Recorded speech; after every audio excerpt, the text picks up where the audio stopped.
Bom dia a todos. Bom dia.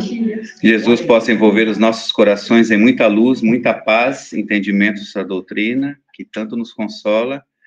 Já desde já agradecendo o Marcos por estar aqui hoje com a gente, doando o seu tempo para nos trazer esse estudo. Vai falar de Jesus, porque eu sei que ele fala que é uns 50 minutos e 51 é sobre Jesus, então, sobre o nosso mestre ensinando para a gente. Isso é muito bom que a gente aprende junto.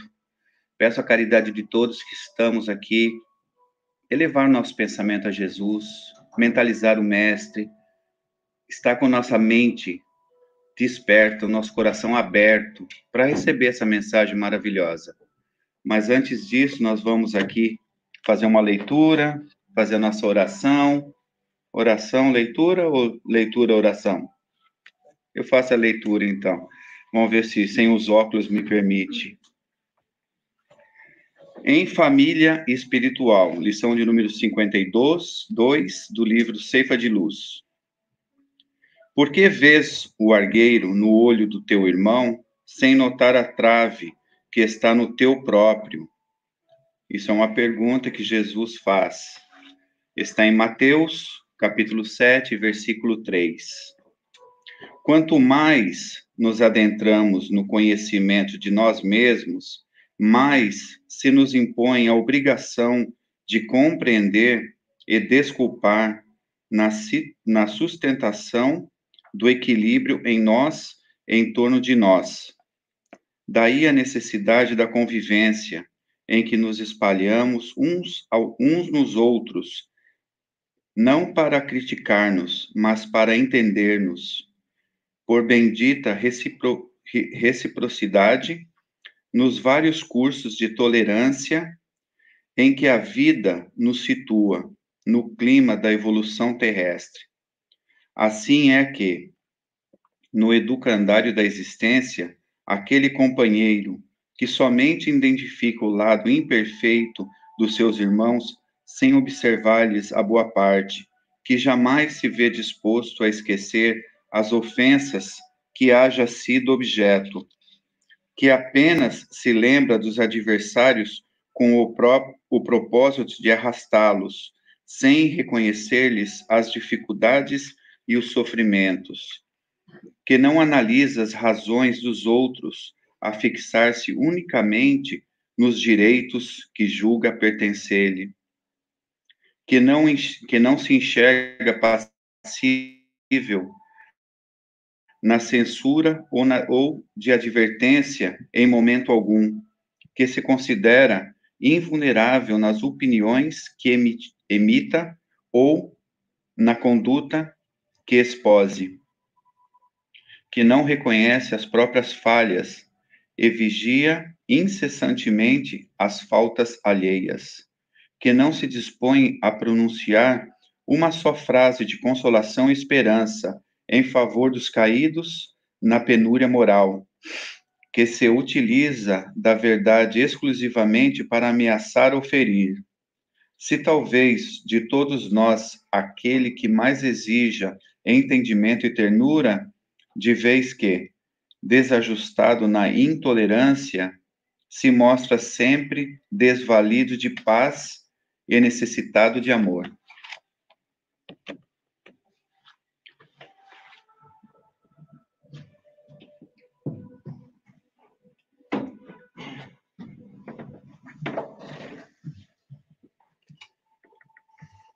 E agradecido, Senhor, por aqui estarmos em Teu nome,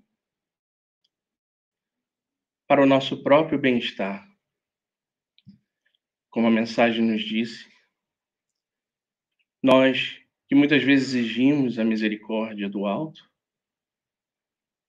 somos às vezes incapazes de estender o braço ao irmão que pede. Como exigir favores se às vezes só reparamos o mal que nos cerca? Jesus nos ensinou a olhar o bem, a fazer o bem sem escolher a quem. Nos deu o exemplo de como amar. Então, se aqui estamos em busca dessa mudança íntima, que possamos exercitar a misericórdia, a piedade, a compaixão, porque a todo momento somos agraciados com favores que muitas vezes não merecemos. E com isso, Senhor, com o nosso agradecimento de conseguirmos estar aqui hoje, que possa iluminar o nosso irmão que veio de longe, Marcos Sá, para trazer a mensagem, a boa nova, para enriquecer mais ainda o nosso coração, na luz, na paz, no amor e na constante fé. Que assim seja. Que assim seja.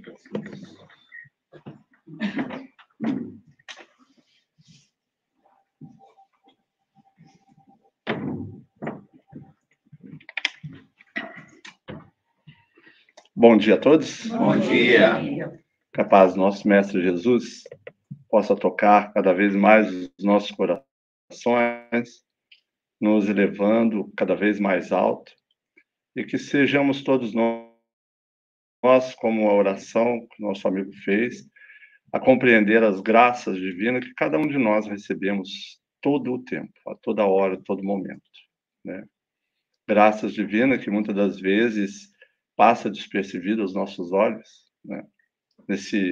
Já estamos agora falando do tempo, estamos agora no mês de outubro, estamos numa das estações do ano que eu mais gosto, porque não é aquele frio intenso de janeiro, não é aquele calor torrencial do mês de julho e agosto, e sem ver as belezas das cores amarelas, laranjas, vermelhas das árvores, dessas plantas caducifólias que vão perdendo as folhas, fazendo todo um cenário maravilhoso para a gente observar essa divina presença de Deus na natureza, nos presentear não só com o olhar, mas presentear para nós essa modificação que cada um de nós vamos tendo ao nosso tempo, né?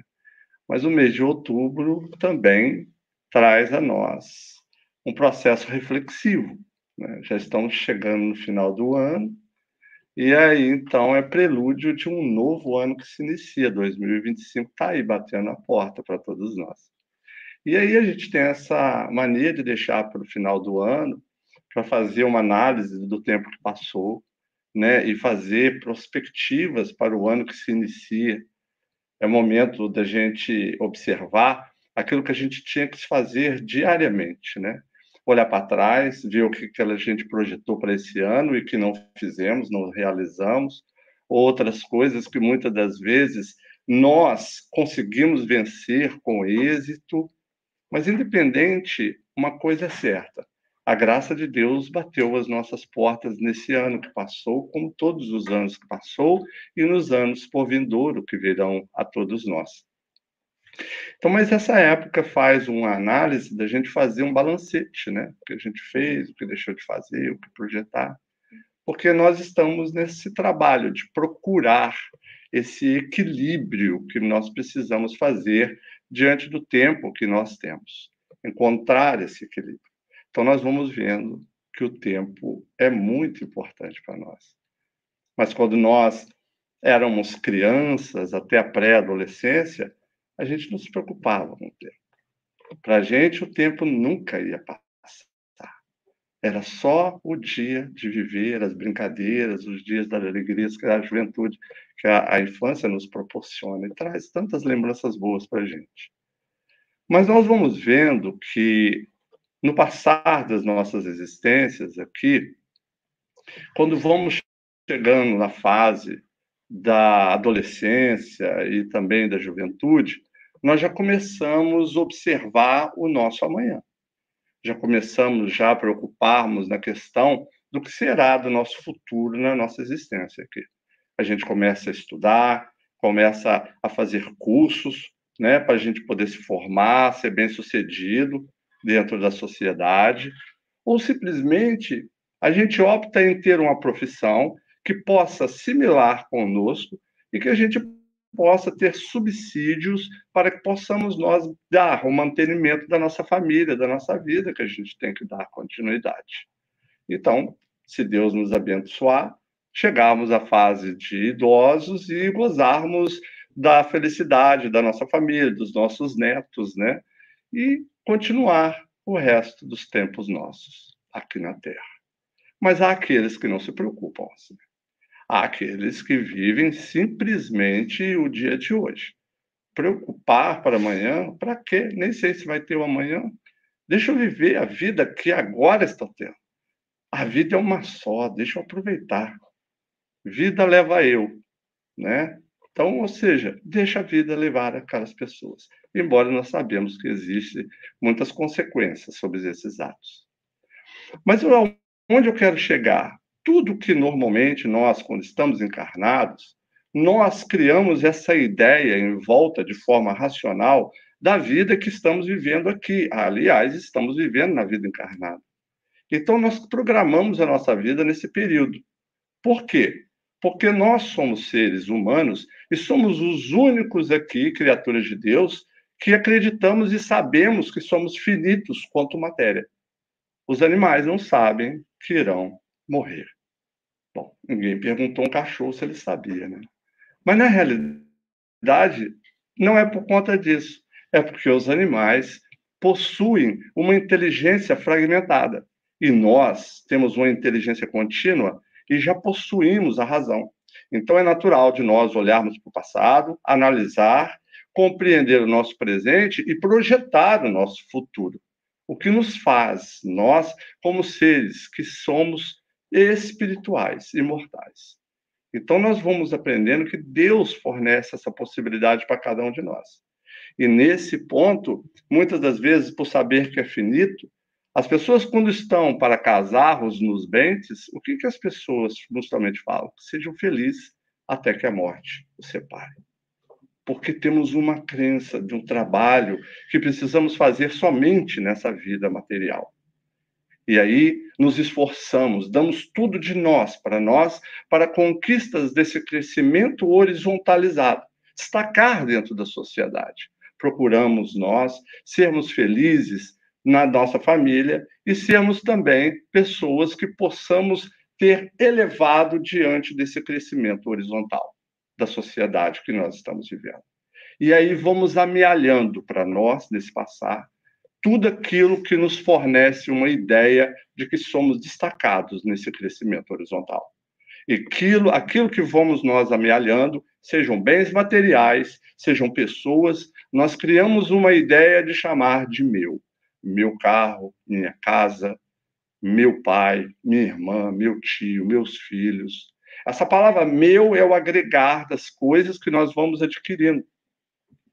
Então, nessa condição, existe um elemento que começa a mostrar para nós que nem tudo isso que a gente adquire aqui é meu.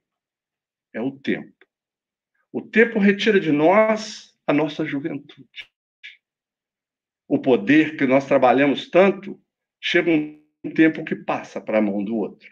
Haja ver a história mostrando grandes impérios que hoje são simplesmente páginas de livros de história. Nós vamos vendo que, às vezes, pessoas que são tão queridas, que a gente diz, meu filho, meu pai, minha mãe, chega uma hora que a gente tem que dar um adeus. E a gente sofre tanto. Mas não era meu? O sentimento de posse, o sentimento de querer. E aí as coisas vão passando, e aí nós vamos entendendo a diferença do que tem preço do que tem valor. E nesse intuito, quando a gente chega na fase mais adulta, a gente vai olhando e vendo o tempo como se fosse, na realidade, mais um adversário do que um simples aliado para nós. Tememos ele. Na realidade, o tempo, ele é fundamental, porque ele nos convida o tempo todo para que nós possamos utilizar dele no intuito de aproveitar com mero, para que possamos nós usarmos no nosso crescimento como espíritos imortais que somos. Espíritos imortais que temos a capacidade de, através do nosso esforço, através da nossa vontade, fazermos grandes conquistas nas duas dimensões, tanto no plano material quanto no plano espiritual. Tanto no crescimento horizontal quanto no crescimento vertical. Desde que essas grandes conquistas sejam conquistadas em nós próprios. Numa transformação interna, porque aí nós vamos encontrar esse equilíbrio que nós precisamos do tempo. Compreender sobre a questão da evolução horizontalizada não tem problema nenhum. Não tem nenhum problema de nós queremos amealhar coisas no mundo, contanto que esse crescimento horizontal não comprometa o crescimento vertical, que é o mais importante. Ou seja, é esse ponto que nós precisamos de achar o equilíbrio para todos nós. Bem orientado, ensinado pela doutrina dos espíritos, pelos benfeitores espirituais, sobre esse equilíbrio, dando um espaço conotativo para a gente entender sobre o desenvolver das duas asas. A asa do conhecimento e a asa da moral. Portanto, nós ainda não conseguimos fazer voos mais longínquos porque ainda não encontramos esse equilíbrio. Por quê?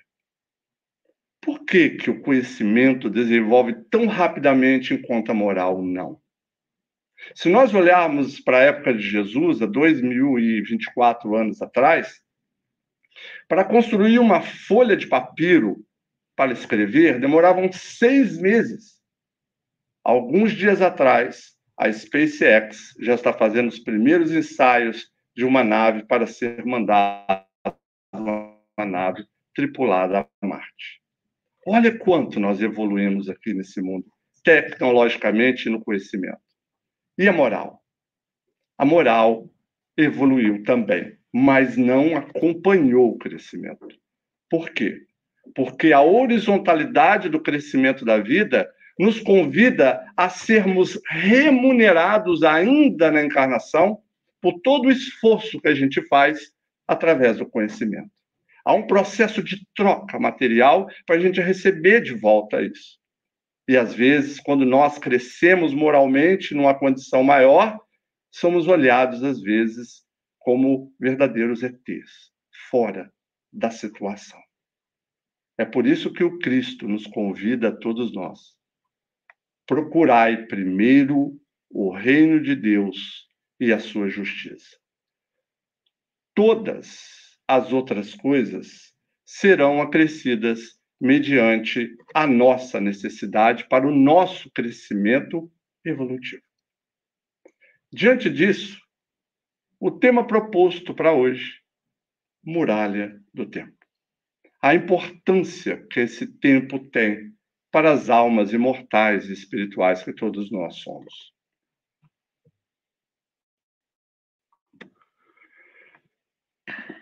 Nós temos numa mensagem de Emmanuel, que deu essa dissertação com o nome Muralha do Tempo, aonde ele usou a simbologia da porta.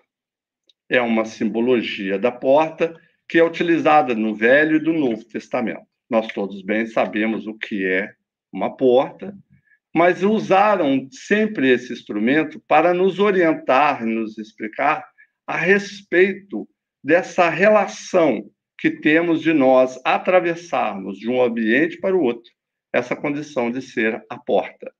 Então, nesse ponto, quando Emmanuel observou, analisou a parábola de Jesus sobre a porta estreita, ele utilizou desse recurso, dessa parábola, para poder nós compreendermos a importância do tempo para todos nós. Essa parábola, que é bem conhecida no meio cristão. Eu trouxe para nós refletirmos sobre ela, para que a gente possa relembrar. Entrai pela porta estreita, porque larga é a porta da perdição, e espaçoso o caminho que ela conduz. E muitos são os que por ela entram. Quão pequena é a porta da vida, quão apertado é o caminho que a ela conduz, e quão poucos a encontram. Larga é a porta da perdição, porque são numerosas as paixões más,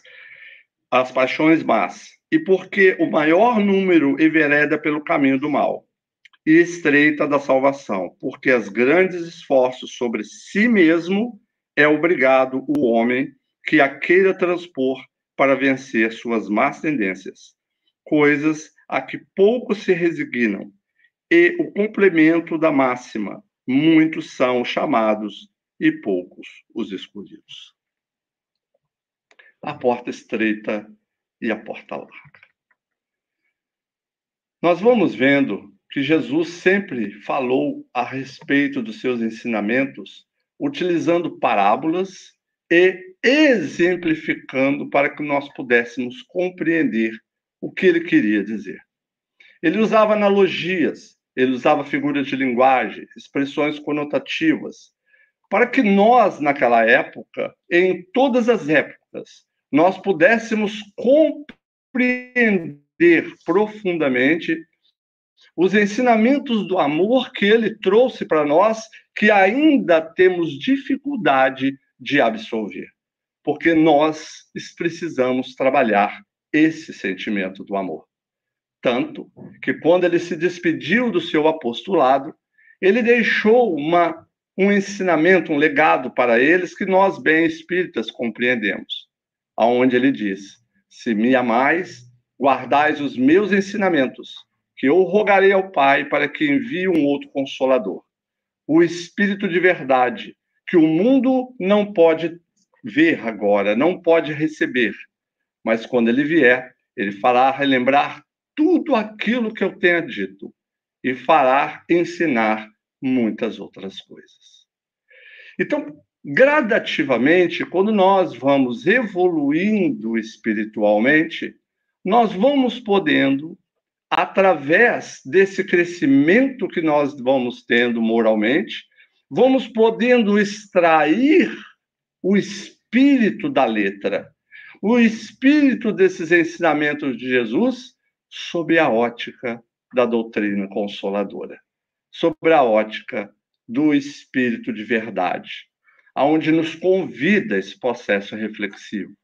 E é por isso que Emmanuel usou dessa expressão da porta para entender essa mudança de estado que nós precisamos passar.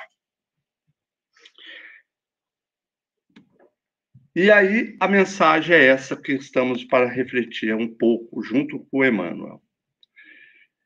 E as portas referidas de Jesus, a que estruturas se entrosam?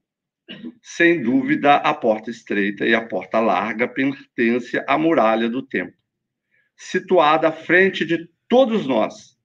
A porta estreita revela o acerto espiritual, que nos permite marchar na senda evolutiva com o justo aproveitamento das horas. A porta larga expressa-nos o desequilíbrio interior com que somos forçados à dor da reparação, com lastimáveis perdas de tempo. Aquém da muralha, o passado e o presente. Além da muralha, o futuro e a eternidade. De cá, a sementeira do hoje, de lá, a colheita de amanhã. A travessia de uma das portas é ação compulsória para todas as criaturas. A porta larga, entrada da ilusão, saída pelo reajuste. A porta estreita, saída do erro, entrada da renovação. O momento atual é da escolha da porta estreita ou larga. Os minutos apresentam valores particulares, conforme atravessamos a muralha pela porta do serviço e da dificuldade que, através da porta, os caprichos dos caprichos enganadores. Então, nós estamos vendo aqui que Emmanuel nos coloca numa situação de que o passado e o presente está anterior a essa caminhada que precisamos fazer. A escolha das duas portas. Ou seja, temos a porta larga e a porta estreita, que nós temos o livre-arbítrio. Ele não vai envolver na nossa escolha. É a nossa opção. Mas algo importante, nós não temos escolha. Nós precisamos seguir esse caminho, de atravessar uma dessas portas. Estamos falando da reencarnação. Estamos falando da vida na matéria. Não é opcional. Com qual objetivo? Para que nós possamos alcançar o outro lado. Para que nós possamos alcançar a plenitude da vida espiritual. Por isso, ele nos orienta a procurar primeiro o reino de Deus e a sua justiça. Porque precisamos nós passarmos pela encarnação. Como aprendemos na questão 115 do Livro dos Espíritos, todos nós fomos criados simples e ignorantes. Isso tem uma simbologia muito profunda. Nós fomos criados simples, sem maldade no coração. E fomos criados na ignorância do conhecimento sobre todos os aspectos. Então, de onde veio o mal que trazemos muitas vezes dentro de nós? Com certeza, não foi criação de Deus.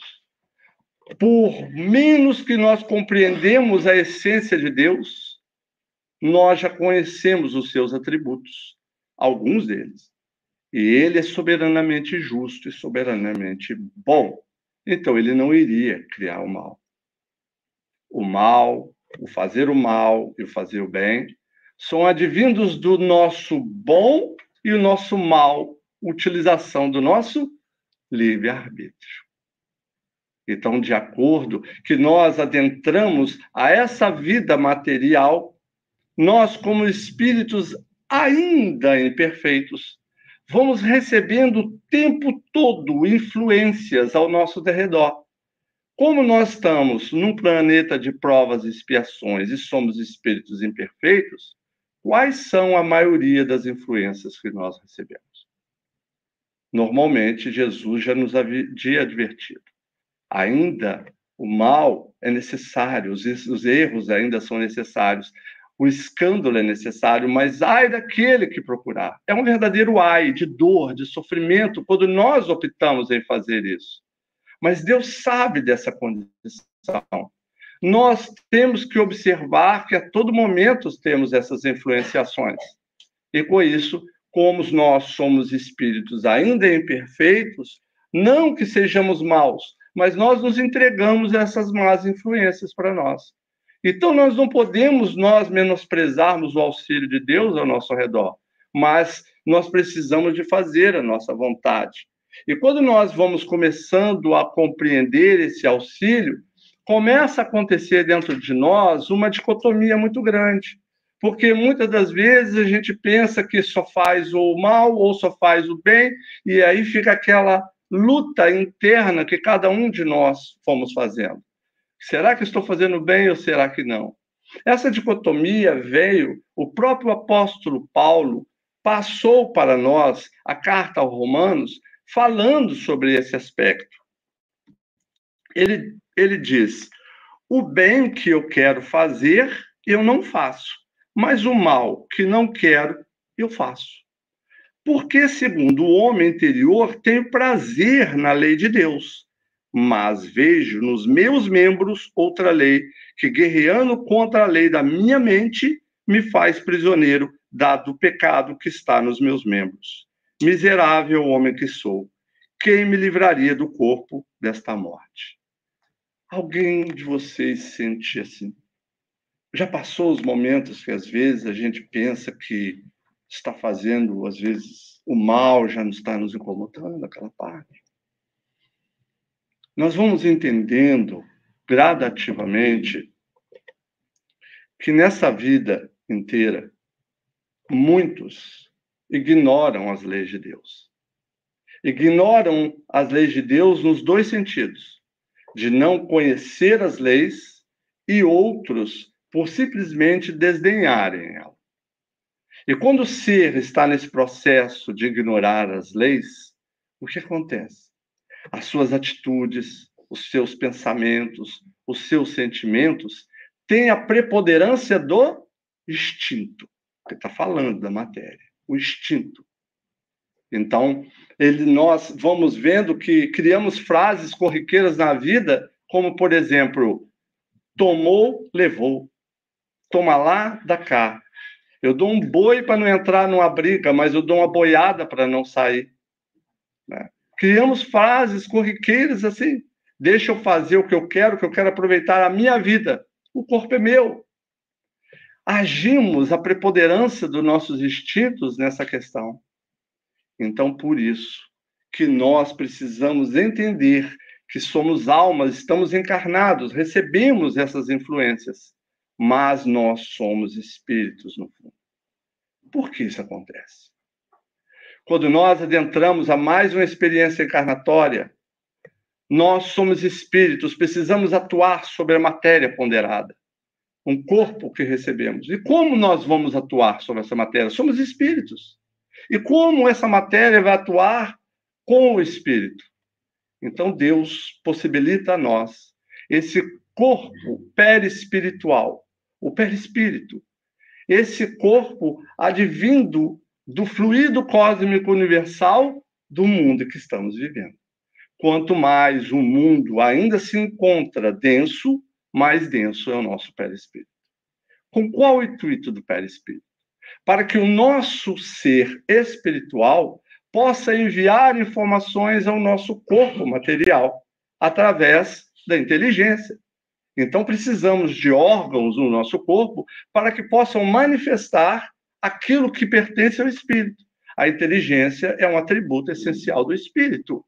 Ou seja, quando nós pensamos, não é o cérebro que pensa, mas é o espírito que pensa. Então, nós temos que tomar cuidado com tudo aquilo que nós temos no corpo, que fazem a nós os nossos sentidos, né? O enxergar, o falar, né? O tato, o paladar.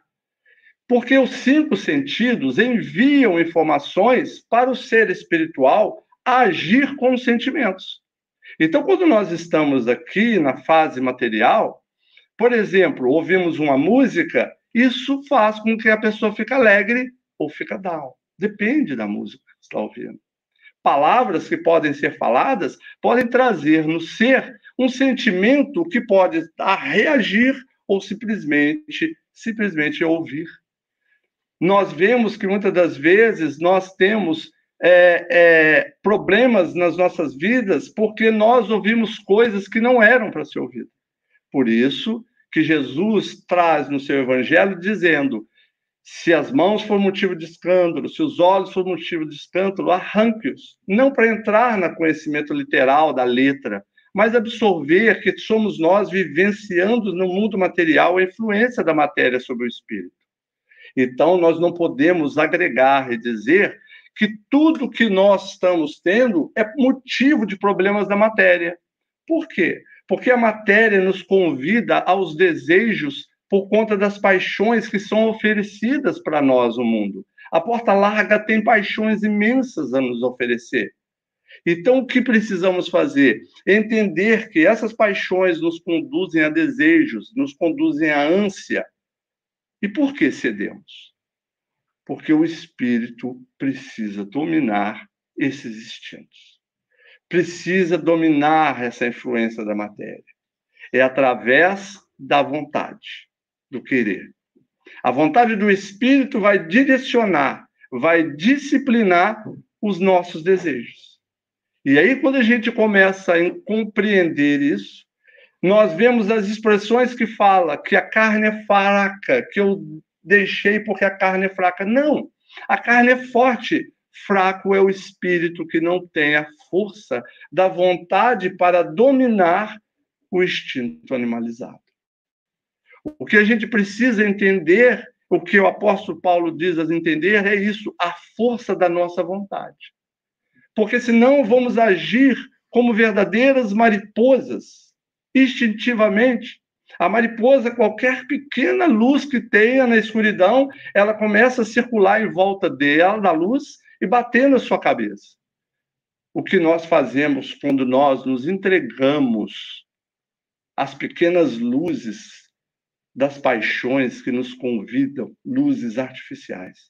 Ficamos batendo a nossa cabeça ao derredor dessas luzes, num movimento repetitivo, vicioso, tentando conseguir realizar felicidades temporárias, porque o gozo termina. Por isso, precisamos nós amealharmos os conhecimentos de Jesus para edificar a nossa alma. Porque para preencher o nosso vazio existencial da alma, que muitas das vezes as paixões iludem a nós, só conseguimos preencher o nosso vazio existencial através dos sublimes sentimentos. E os sublimes sentimentos não vão ser orientados e transbordar através dos sentidos que a matéria nos traz. Somente os sentimentos sublimes podem preencher o vazio existencial de todos nós. E quando a gente vai entendendo isso, nós vamos ampliando o nosso estado consciencial.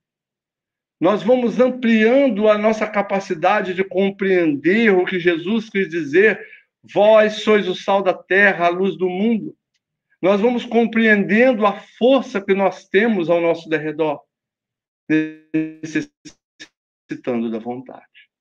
Allan Kardec indaga aos benfeitores a respeito disso na questão 909 do Livro dos Espíritos. E perguntou nos Espíritos: poderá o homem, com a sua vontade, com o seu esforço, vencer os seus maus pendores? Os benfeitores respondem categoricamente: sim. Sim. E às vezes com pouco esforço. O que lhes falta é vontade. Ah, quão poucos se esforçam. Nós esforçamos para tantas coisas no crescimento horizontal. Falta muitas das vezes esse esforço intrínseco da alma para superar os desafios que a porta estreita nos convida. E de acordo que nós vamos compreendendo e amealhando essas riquezas dos valores do Evangelho de Jesus para a nossa alma, vamos expandindo o nosso estado consciencial. E com isso, aos poucos, nós vamos deixando de consultar os nossos instintos e começando a consultar gradativamente a nossa consciência, que é a sede sagrada das leis de Deus. 625 do Livro dos Espíritos. Quando Kardec pergunta onde estão escritas as leis? Na consciência. E cada vez que nós vamos ampliando o nosso estado consciencial, nós vamos passando a consultar mais a consciência, deixando os instintos aos poucos de lado. É por isso que nós vemos a questão dessa dicotomia que adentra o ser. O bem que eu quero fazer, eu não faço. O mal que eu não quero fazer, eu faço. Entra num processo de uma luta íntima. Um dia, nós estávamos no encontro na nossa casa, encontro com Cristo. E havia uma pessoa que estava responsável para preparar esse trabalho. E depois de todas as atividades, as pessoas conversavam entre si. E uma das companheiras nossa da casa disse: eu não sei o que eu faço mais. Por quê? Porque eu estudo o Evangelho. Eu participo da casa espírita. Eu frequento as reuniões doutrinárias. Mas eu me pego todos os dias fazendo errado. Eu me sinto hipócrita. A pessoa deu uma desculpa, falou, explicou, mas eu não quis dar a minha opinião, porque não era eu que estava ali naquela situação. Mas deu uma vontade de falar assim para ela: seja bem-vinda ao nosso grupo. Seja bem-vinda a fazer parte de nós. Isso não é hipocrisia. Isso daí é a maior prova que tudo que você está se esforçando já começa a transformar dentro de si. Porque hoje, todos nós continuamos fazendo os nossos pequenos erros, as nossas pequenas falhas, continuamos tendo nossas invejas, continuamos ainda falando dos outros, continuamos. Só com uma pequena, mas grande diferença. É porque outrora, num passado não tão distante até, nós fazíamos as mesmas coisas, só que isso não nos importava. Muitas das vezes, nós nos alegrávamos com isso. Hoje, isso já nos incomoda dentro de nós. É a maior prova que Jesus habita. E quando fazemos alguma coisa de errado, isso já incomoda a consciência nossa de cada dia. O Chico, quando foi procurado em determinada vez, como vários procuravam ele diário, uma mulher foi falar com ele e perguntou: Chico, eu preciso de uma opinião sua. Eu falei: o que foi, minha filha? Eu sou espírita. Eu trabalho junto com o centro. Eu sou trabalhadora dessa casa. Sim, minha filha. Que bom. Pois é. Só que eu estou passando uma dificuldade muito grande na minha casa.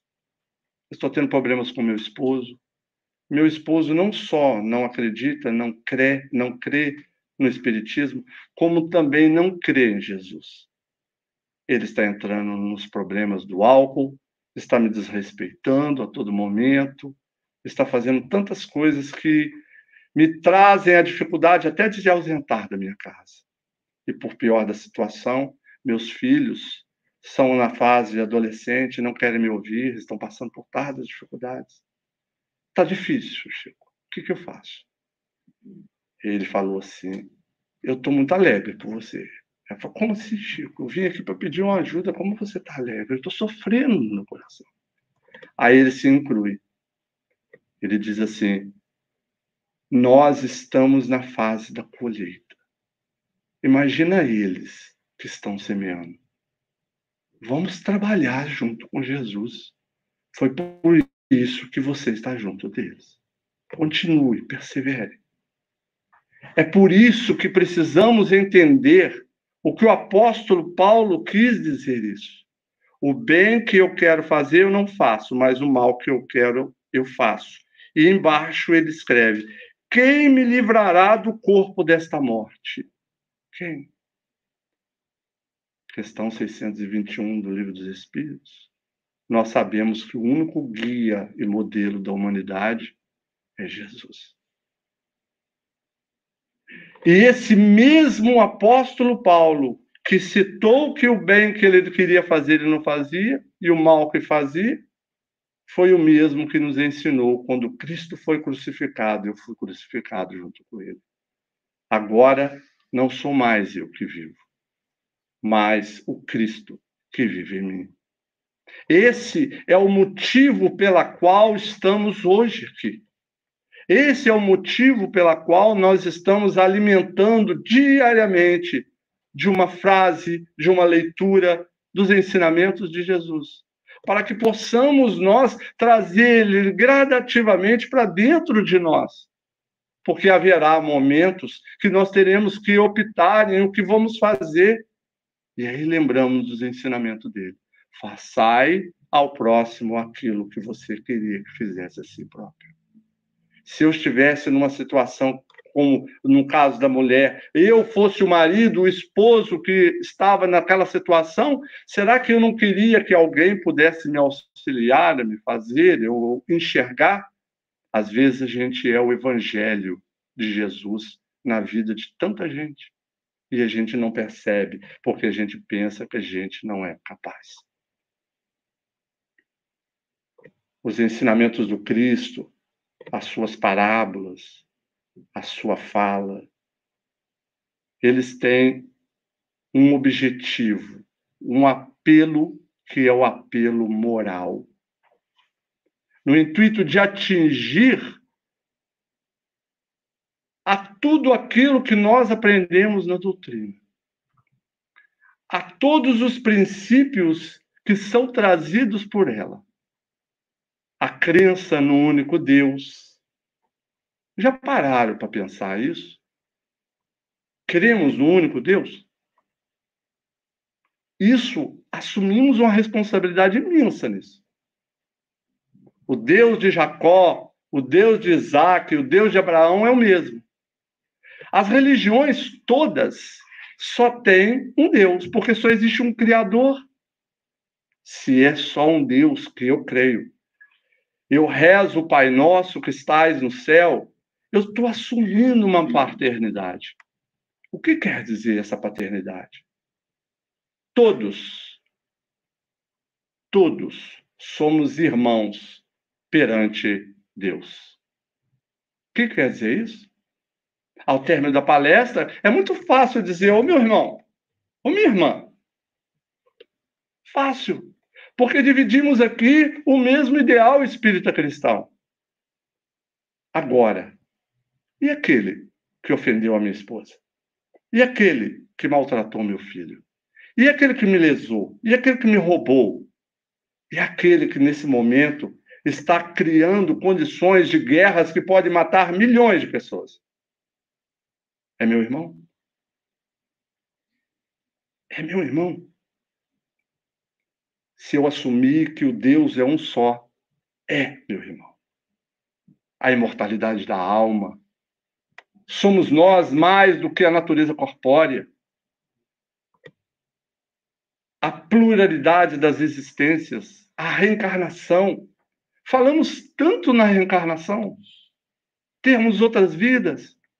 Isso nos traz a consciência de compreender que aquele que eu discrimino porque é a outra religião que me discrimina, eu não posso. Quem me garante que na próxima encarnação ou que outrora eu não fazia parte desta religião que hoje eu critico? Ou que estarei fazendo parte dela? A pessoa que eu discrimino por cor, por condições sociais, por forma de pensamento, tudo isso vai ser as minhas experiências. Ou já foram ou vão ser. Como eu vou encontrar a diferença nisso, compreendendo na reencarnação a pluralidade das existências? As vidas sucessivas. Entender o que Jesus quis dizer, que é necessário nascer de novo, passar de novo pela água e a renovação do espírito. A pluralidade dos mundos habitados, as muitas moradas na casa do nosso Pai. A comunicabilidade com os espíritos, essa comunhão com o mundo espiritual através da mediunidade. Ah, mas eu não sou médium. Todos somos. Todos. Uns possuem a mediunidade ostensiva, outros não. Mas a generalidade desta possibilidade de estar comunicando com os espíritos é o que faz a nós orarmos e pedir aos nossos espíritos protetores. Se a gente pede aos nossos espíritos protetores, como eles vão nos intuir se nós não temos mediunidade? Então, todos esses princípios doutrinários é o apelo das palavras de Jesus para encontrar o aspecto moral. Terceira parte do Livro dos Espíritos. Leis naturais, leis de Deus. Para que a gente possa entender que não dá para nós desassociarmos a realidade que todos nós estamos imersos, que é na encarnação. Não dá para desassociar. A lei de sociedade. Nós vivemos em sociedade. Com qual objetivo? O objetivo único. Exercitar o amor. Aparar as nossas arestas. Imaginamos uma manada de um porco-espinho. Uma manada de um porco-espinho. Todos com espinho. Quando eles querem se defender, eles ouriçam os seus espinhos para afugentar aqueles predadores que estão querendo fazer alguma coisa de errada. Quando chega a noite, eles precisam se juntar para que possa haver uma troca de calor, de radiação de calor dos seus corpos para não morrer do frio. Aí tem que recolher os espinhos. Por quê? Porque o meu espinho pode espetar o outro porco-espinho. E o outro espinho, porco-espinho, também tem que fazer a mesma coisa. Respeitar cada uma das nossas dificuldades que temos. Ou seja, quando eu quero fazer alguma coisa que vai prejudicar o outro, eu não posso, porque dentro da sociedade todos nós precisamos uns dos outros. Eu não dou um passo sequer junto à senda do progresso se não for através do meu irmão. Se Jesus é o caminho, o meu próximo é a ponte que me faz atravessar para chegar desse outro lado da muralha do tempo. O respeito que precisamos criar. E de acordo que o homem vai entendendo isso, ele vai deixando de ser punido pelas leis dos homens que passam a ser mais brandas. Olho por olho, dente por dente, já passou. Então, os momentos agora é para esse despertamento. E quando nós estamos na erraticidade, nós recebemos todas essas orientações. Como aprendemos, existem as colônias espirituais, onde existem ali os educandários, que nos convidam a nós a compreender a transcendência dessa vida espiritual, a transcendência do ser espiritual que todos nós somos. Mas não só isso. Para que possamos nós afeiçoarmos os nossos sentimentos aos sentimentos de Jesus, que trouxe para nós do futuro toda essa lei de amor que emana e que faz o movimento desse nosso universo existir. Eu, você, existimos porque Deus nos ama. E Jesus veio até nós para nos ensinar a todos nós isso. Afeiçoar os nossos sentimentos. Mas aí a gente encarna. A gente encarna. A gente promete antes da encarnação, olha, eu descobri sobre a minha última encarnação. Consegui conquistar algumas coisas. Eu consegui. Eu venci. Mas muitas não. Então, nessa próxima encarnação agora, eu vou ser mais altruísta. Eu vou ser mais trabalhador. Eu vou ouvir mais do que falar. Né? Eu vou me dedicar mais às atividades beneficentes. Eu vou ser melhor. Eu me encho de coragem. E quando chega a encarnação, o esquecimento do passado faz com que coloque para fora o desequilíbrio espiritual que eu trago. Por quê? Porque sou mau? Não. Porque eu ainda sou imperfeito. Deus sabe disso. Aí brota para nós o nosso desequilíbrio.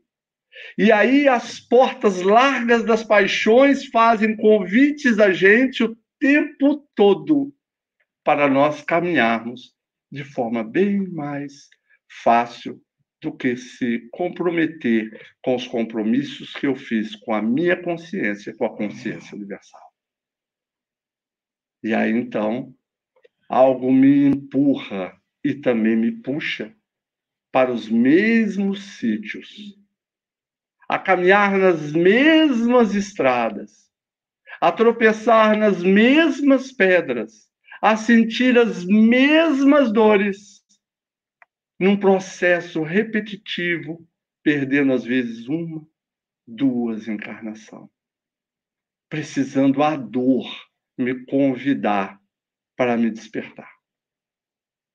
A sociedade hoje ensina e mostra somente a vitrine linda, maravilhosa das lojas que as pessoas mostram. Luzes maravilhosas. Vemos fotos de pessoas que são lindas, maravilhosas e mostrando felicidade, convidando para todos os aspectos. Mas quando a gente abre a porta dessa loja e entra, a loja está vazia.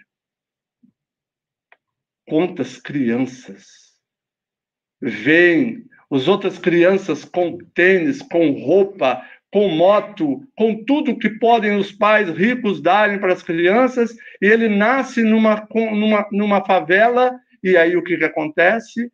A pessoa fala assim, não, eu também quero ter isso. E aí, então, como é que eu vou fazer? Entra nos vícios, entra nas vendas de drogas. E aí, então, nós vamos vendo o comprometimento que nós temos também com isso. Ah, mas eu nasci numa favela. Eu, particularmente, eu não nasci na favela, mas nasci num bairro muito pobre. Minha mãe e meu pai eram muito pobres, de faltar comida na mesa, de ter que pedir os outros. Aí eu posso falar assim, ah, mas eu passei por isso e eu não me transformei em nenhum marginal. A questão é, quanto é o desequilíbrio do ser espiritual que está vivendo? O quanto? Quem foi minha mãe que deu tanto amor para mim e me ensinou Jesus o tempo todo nos seus exemplos, não só na sua fala? E nem todos têm isso. Então nós estamos vendo gradativamente que nós precisamos trabalhar imersos nessa preocupação que a porta estreita nos fala, porque, como diz, falando assim, a porta larga expressa-nos o desequilíbrio interior com que somos forçados à dor da reparação, com lastimáveis perdas de tempo. Perdas de tempo. Então, o convite para nós é o que o apóstolo Paulo nos fala, do despertar. Desperta, tu que dormes, levanta-te dentre os mortos, que o Cristo te iluminará. Ou seja, Jesus está batendo na porta o tempo todo dos nossos corações. Eis que a porta bato. Se alguém ouvir a minha voz e abrir a porta, eu entrarei, comerei com ele, cearei com ele. A maçaneta está pelo lado de dentro. Somos nós que temos que fazer um movimento, usar o livre-arbítrio para permitir ele entrar nas nossas vidas. Ele respeita o nosso tempo. Uma hora a gente abre. É essa a proposta que tem, do despertar. Porque quando o ser desperta, quando ele acorda, ele faz do seu tempo, o todo tempo, em qualquer lugar, possibilidades de viver e trabalhar com as leis de Deus. Porque ele vai entendendo que todos nós temos o nosso tempo de despertamento.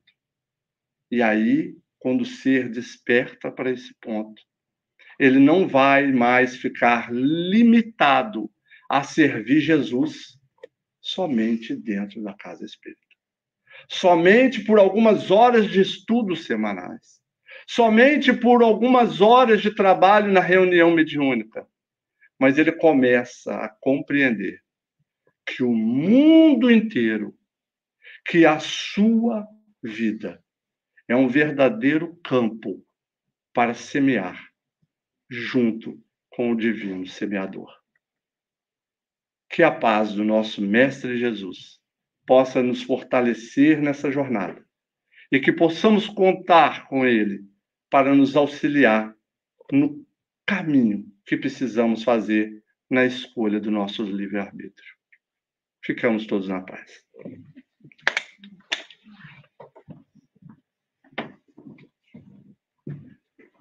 Tudo bem? Algum comentário? Então tá certo. Lucy, tudo bem? Não te vi hoje. É muito importante os estudos. Agora, me traz atenção aqui a parte de Paulo de Tarso, né? Ele, quando escreveu essa carta, ele já estava no final da sua existência naquela época, e o que ele passou pela vida dele toda, né? Depois da metade quando ele teve a porta de Damasco, e ele encontrou com Cristo, e passou por tudo que ele passou, ainda no final, ele nos escreve isso, que todo o bem que eu quero, eu não consigo fazer, e o mal que eu não quero, eu faço. Alguém já leu a obra Paulo Estevão? Vocês já leram? Né? Muita gente já leu, quem não leu, convido. Nós estudamos, né, Beth? Nós estudamos na quinta-feira esse livro e nós conhecemos a história de Paulo, né? Uma história linda, mas de muito sofrimento, né? Até ele encontrar realmente Cristo e falar que hoje não sou eu mais que vivo, e sim o Cristo que vive em mim, né? E o Paulo Estevão, essa obra linda que você citou, Sim. foi o próprio Chico que aproveitou o seu tempo. Ele escreveu nas horas do seu almoço. Do seu almoço, né? Psicografava, Olha só. utilizando o seu tempo. A gente tem que aprender o nosso Não, nos trouxe bastante atenção. Às vezes nós... mas eu acho que é tudo fase. Nós somos fase, perdemos tempos, ganhamos tempo, né? Acreditamos que aquilo é uma verdade e quando deparamos daquilo não era verdade, né? Aquilo era só uma fase que estavam passando, mas a escolha é nossa sempre. Jesus sempre vai nos respeitar o livre-arbítrio, como os mentores, né? Que a gente sempre fala, eles vão respeitar o nosso livre-arbítrio e vão nos dar esse tempo de aprendizagem, né? Nós vamos aprender e, infelizmente, é o sofrimento que nos faz despertar sempre, né?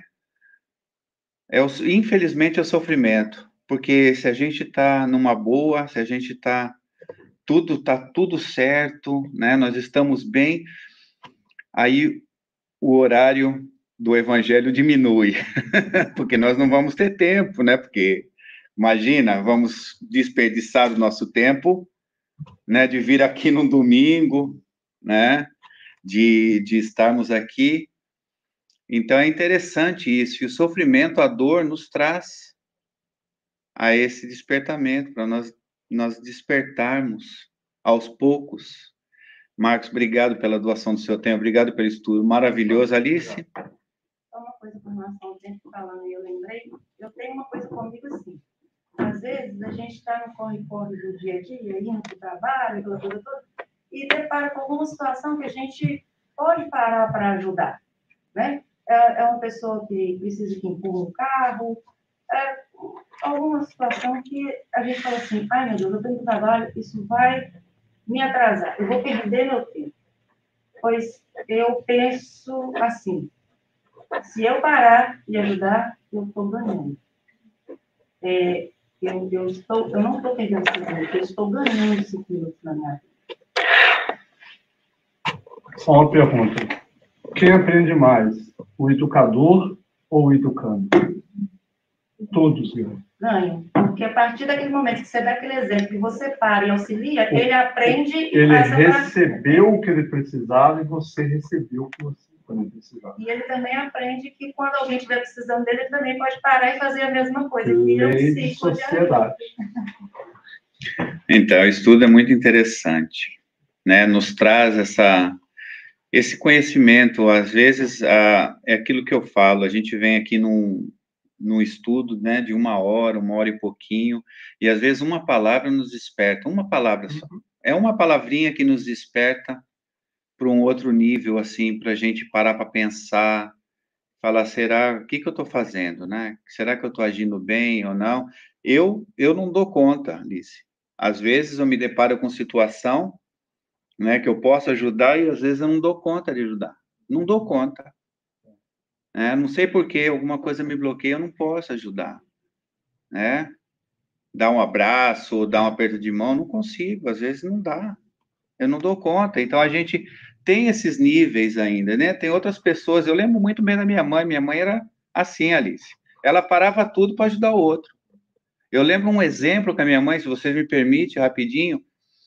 Uma vizinha minha teve um derrame cerebral. Toda a gente estava ali falando, e eu lembro, minha mãe entrou na casa, olhou e começou a lavar a roupa da mulher que estava no tanque. Ela tinha 2 filhas pequenas. E eu não entendi muito bem. Né? Ela falou assim, olha, tem gente que vai falar, vai ficar conversando. Eu vou ajudar, porque o esposo estava no hospital, as 2 filhas sozinhas, a casa toda bagunçada, cheia de roupa para lavar, a pia cheia. Minha mãe foi lá e limpou a casa dela todinha. É o exemplo que a gente tem, né? Eu não pensaria em fazer isso. Mas eu tenho o exemplo. Hoje, talvez eu faria pelo exemplo dela. Então, isso fica marcado na nossa vida, né?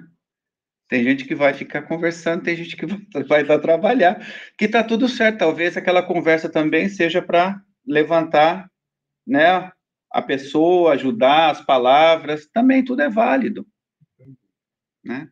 Então, vamos para os nossos avisos. A Feira do Bolo vai ser no dia 9 e no dia 10 de novembro. Depois nós vamos ter o Sérgio Thyssen com um workshop em dezembro 7 e a Feira do Livro. Na mesma semana, né? 7 e 8. Todos estão convidados.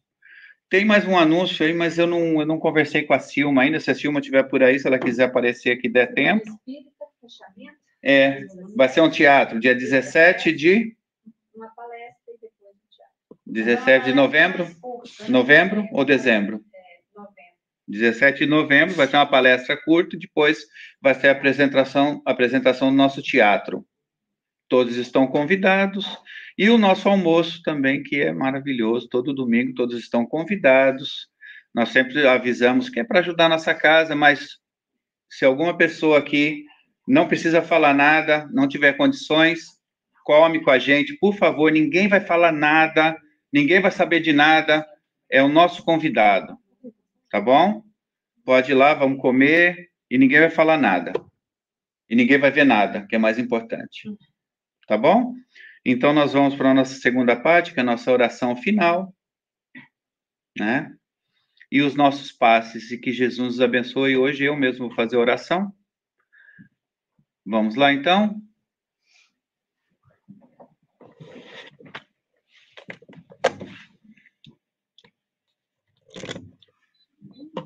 Senhor Jesus, nosso Mestre, agradecemos por tudo que nos deu, por tudo que nos dá e por tudo que ainda vai nos proporcionar, Senhor. São tantas bênçãos que nós colhemos, tantas bênçãos que nós colhemos no nosso dia a dia, tantas oportunidades, Senhor. Temos que agradecer muito. Apesar dos pesares, nós sempre vamos ter algumas coisas, né? Algumas pedras, algumas dificuldades, mas nós não somos cegos, Senhor. Nós sabemos que o Senhor age através dos seus mentores, dos seus trabalhadores dessa seara maravilhosa. O Senhor age na vida de todos nós aqui encarnados, nos intuindo, nos ajudando. E uma coisa que nós temos que agradecer, Senhor, é o bendito Evangelho em nossas mãos. Esse roteiro de luz, Senhor, que nos traz tanta paz ao coração quando necessitamos. Vamos orar mais. Quando despertarmos de manhã, pensamos logo em Jesus. Às vezes não damos contas de orar, mas pensamos em Jesus, mentalizamos a imagem dele, a nossa imagem, que cada um cria uma, mas nós temos essa imagem linda de luz, com aqueles olhos brilhantes, olhando para nós com toda a caridade. Durante o dia, pensamos numa palavra que nos traz do Evangelho, numa passagem de Jesus, numa parábola. À noite, antes de dormir, pedimos a caridade dos mentores que nos acompanhem no sono, que possamos descansar o nosso corpo físico e que o espírito possa ir aprender mais, que possa ter com entes queridos, que possa estar no meio de irmãos do bem. Tantas bênçãos. Pedimos, Senhor, por esse planeta. Pedimos, Senhor, pelos dirigentes desse planeta. Que eles possam entrar na vibração do bem, do amor, da caridade e da luz. Pedimos, Senhor, que o Senhor envolva cada habitante desse planeta em muita luz. Aquele que está com fome, que o Senhor possa dar um prato de comida. Aquele que esteja com a dor, que o Senhor possa amenizar. Aqueles irmãos que estão sofrendo em hospitais, que estão sofrendo em qualquer lugar do mundo, Senhor. Que eles possam ser envolvidos em muita luz.